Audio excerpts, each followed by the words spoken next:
Bonjour les amis, bienvenue sur la chaîne Uniqueform. Je suis Stéphane, le coach sport et santé de cette chaîne. Cette vidéo va faire suite aux nombreuses vidéos que j'ai déjà faites qui sont des petites capsules très courtes santé sur différentes zones cibles du corps qu'on essaye d'améliorer, sur lesquelles on essaye de retirer des petites douleurs grâce à des exercices simples.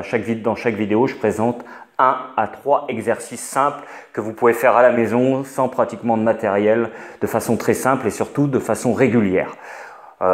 Pour exemple, j'ai fait une vidéo sur la santé de la nuque que vous pouvez retrouver en cliquant sur ce lien ici directement.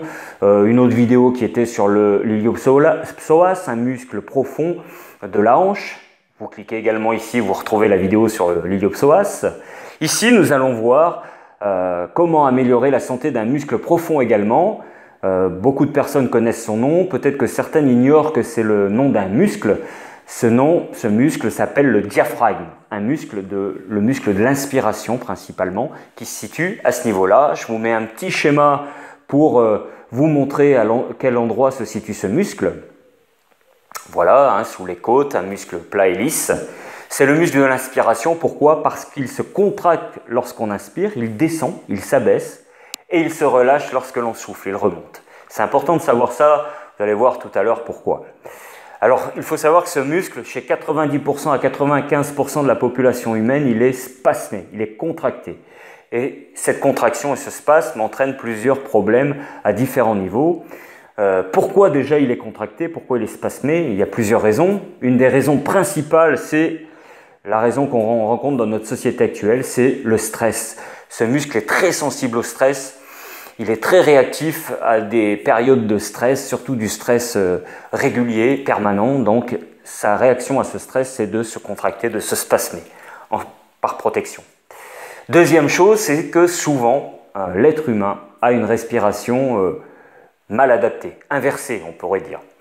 Un petit exemple, si je vous demande d'inspirer profondément, comme ça, vous allez faire sans réfléchir, de façon réflexe, vous allez inspirer en gonflant la poitrine. Vous allez faire monter le diaphragme, rentrer le ventre, alors que c'est tout l'inverse. Sa nature, c'est de descendre à l'inspiration, de se contracter en descendant.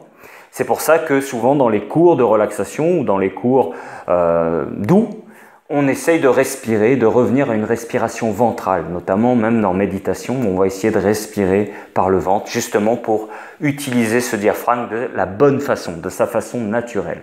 Donc là, première raison, le stress. La deuxième raison, ça peut être une mauvaise utilisation de la respiration. La troisième raison, c'est que à chaque fois que c'est surtout pour les sportifs, à chaque fois qu'on fait un effort sportif et qu'on le mobilise de façon dynamique par l'effort sportif, eh bien, il va se contracter, se relâcher, et à force de se contracter, il va rester relativement spasmé. Si on ne l'étire pas régulièrement. Comme tous les autres muscles, il nécessite un entretien, un étirement, un travail doux, régulier. D'autant plus si on a une respiration inversée, alors là, et qu'on est stressé, alors là, on a tous les facteurs pour qu'il soit tendu. Pourquoi c'est important de le déspasmer? Déjà, vous avez compris que ça va entrer dans la détente générale, puisque si on le détend, si on lui enlève le stress qu'il accumule, nous également, l'ensemble du corps va se déstresser, notre esprit va se déstresser. Deuxième chose, si on peut les classer dans un ordre, mais c'est que ce muscle est relié directement, il a des fibres communes avec le psoas iliaque, le muscle profond qui relie le dos aux hanches, à la cuisse. Donc si lui il est tendu, le psoas peut se tendre, le psoas aussi étant tendu va lui transmettre des informations de tension. L'ensemble de ces tensions peut créer des douleurs articulaires, musculaires au niveau du dos, au niveau des hanches, des genoux, dans tout le corps. Le diaphragme est également relié avec des vertèbres lombaires, donc s'il tire sur ces vertèbres lombaires, il peut occasionner des douleurs dans le dos. Une autre chose, c'est que ce diaphragme est relié aussi avec des glandes qu'on appelle les cortico-surrénales. Ce sont des glandes qui sont au-dessus des reins, et ce sont les glandes qui produisent une hormone qu'on appelle la cortisol. Cette hormone, la cortisol, c'est l'hormone également, son deuxième nom, c'est l'hormone du stress. Elle est générée quand on a beaucoup de stress. Donc si on est stressé, on va avoir beaucoup de stress dans le corps, cette hormone va être en abondance, va créer encore plus de stress. Si le diaphragme en plus est contractées, qui pressent sur ces glandes surrénales, il va les stresser, elles vont créer encore plus de cortisol qui vont encore plus nous stresser.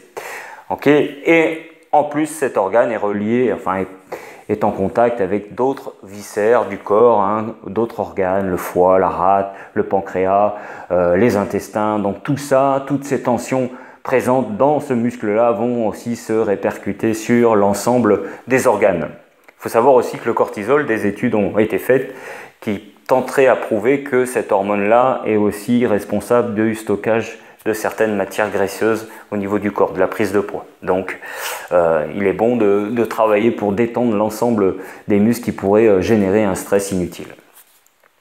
Bref, avec toutes ces informations, je vais vous présenter un exercice, et un seul, il en existe plusieurs, mais là, celui-là est très simple à mettre en place.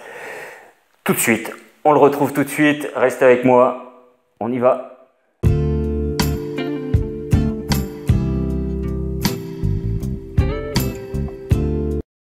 Donc voilà, un exercice que vous allez essayer de faire régulièrement, quotidiennement ce serait bien. Je vous conseille de le faire plutôt l'estomac vide, c'est-à-dire plutôt le soir si vous avez une journée très stressante. Le soir avant le dîner, vous faites ce mouvement-là. Non seulement ça va améliorer l'absorption des nutriments, donc l'énergie, ça va améliorer la digestion, mais ça va surtout vous détendre après une journée de stress et vous allez aborder le repas du soir avec moins de cortisol dans le corps et donc moins stocker le gras. Ou alors vous faites le matin à jeun, en début de journée, avant le petit-déj, pour attaquer une journée de façon déstressée. Ou alors vous en faites un peu le matin et un peu le soir. Pour cet exercice, vous allez avoir besoin simplement de vos doigts, vos petits doigts musclés. Je vous montre, c'est tout simple, hein, le diaphragme est ici. Vous placez vos mains en crochet sous les côtes, relâchez bien le ventre. Voilà. Alors, si ça ne rentre pas vraiment, normalement, ça devrait pouvoir rentrer pratiquement jusqu'à la deuxième phalange, hein, facilement. Si ça ne rentre pas, c'est que votre diaphragme est bien spasmé. Il se peut que vous sentiez un côté plus douloureux que l'autre. Hein, c'est un muscle, donc il peut se contracter à différents endroits de différentes façons. Ce n'est pas obligatoirement uniforme.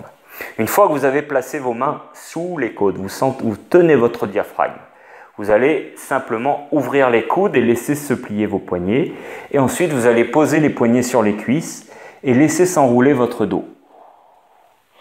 Une fois que vous êtes en place, vous allez inspirer sans forcer, vous gonflez le ventre, inspirez.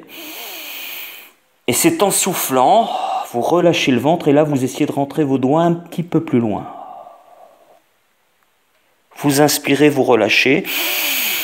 Gonflez le ventre. En soufflant, vous rentrez vos doigts un petit peu plus loin. Vous essayez de rentrer vraiment les doigts sous les côtes. Ok? Vous allez inspirer encore, gonfler le ventre. Et en soufflant, vous rentrez les doigts sous les côtes. Vous allez sentir l'étirement s'accentuer au niveau du diaphragme. Ok. D'accord? Donc c'est tout simple. Hein. Vous relâchez. Attendez, je monte un petit peu. Voilà la caméra. Vous relâchez bien en inspirant, vous gonflez le ventre, le diaphragme va se contracter, donc il ne faut pas chercher à l'étirer, on n'étire jamais un muscle en tension. Et en soufflant, il se relâche. Et c'est là où vous allez chercher à rentrer vos doigts plus profondément pour essayer de l'étirer progressivement. Je vous conseille de faire entre 5 à 15 mouvements hein, au niveau de l'étirement, 5 à 15. Et puis d'y aller vraiment tranquillement, d'y aller en vous relâchant au maximum. Si vous le faites bien régulièrement, vous allez sentir vraiment un bénéfice au niveau de la respiration. Il faut savoir que si le muscle est contracté, la respiration sera moindre, l'oxygénation du corps sera donc moindre également, l'oxygénation surtout des cellules sera bien moins efficace, elles vont s'oxyder plus vite, elles vont être moins en forme et l'énergie générale du corps va se ressentir. Donc vous pratiquez ça régulièrement. Le ventre vide, c'est mieux parce que si vous comprenez que si vous avez l'estomac plein, que vous pressez dessus, ce sera difficile. Si vous êtes très stressé toute la journée, faites-le le soir. Je vous assure que vous allez en tirer des bénéfices assez conséquents. Voilà, l'idée, c'est vraiment de le faire régulièrement. Tous les jours si c'est possible, un petit peu tous les jours, ou alors 3-4 fois dans la semaine, ou sur des grosses périodes de stress. En tout cas, si vous êtes sportif, c'est intéressant de le rajouter à votre routine de stretching. Pourquoi pas, en début de séance de stretching ou en fin de séance de stretching, faire votre étirement du diaphragme. Pour ceux qui désirent aller plus loin dans leur gestion de la santé, de la douleur, je propose des programmes personnalisés qui vont permettre justement de travailler sur ces différents aspects de la santé, la mobilité articulaire, la santé articulaire. Ces programmes vont être personnalisés et vont apporter des exercices simples à mettre en place pour améliorer les zones cibles du corps, les zones qui peuvent vous poser problème, vont vous amener un type d'équilibre alimentaire pour lutter contre les différentes inflammations du corps, vos différentes inflammations du corps en tout cas, ainsi que les plantes qui peuvent vous aider dans cet objectif, vers cet objectif, à atteindre cet objectif de santé générale du corps. Les programmes sont bien sûr individualisés, personnalisés. Pour ça, je vous laisse mon mail en bas dans la description de la vidéo. Contactez-moi, on parle ensemble de vos objectifs, on parle ensemble de vos problématiques et on établit ensemble ce programme personnalisé. Voilà, si cette vidéo vous a plu, laissez un petit pouce bleu en bas de la vidéo, vous cliquez sur le pouce vers le haut pour dire que cette vidéo vous a plu. Abonnez-vous si ce n'est pas fait, abonnez-vous à la chaîne pour être informé des vidéos. Vous cliquez sur abonner et sur la petite cloche à côté qui permet de recevoir les notifications à chaque nouvelle vidéo. Partagez cette vidéo avec vos amis, avec les gens près de qui cette vidéo pourra être utile. En attendant, je vous dis, soyez en forme, conservez 100% de la santé, 100% de la forme. À très bientôt. Merci d'avoir suivi cette vidéo jusqu'au bout. Salut les amis.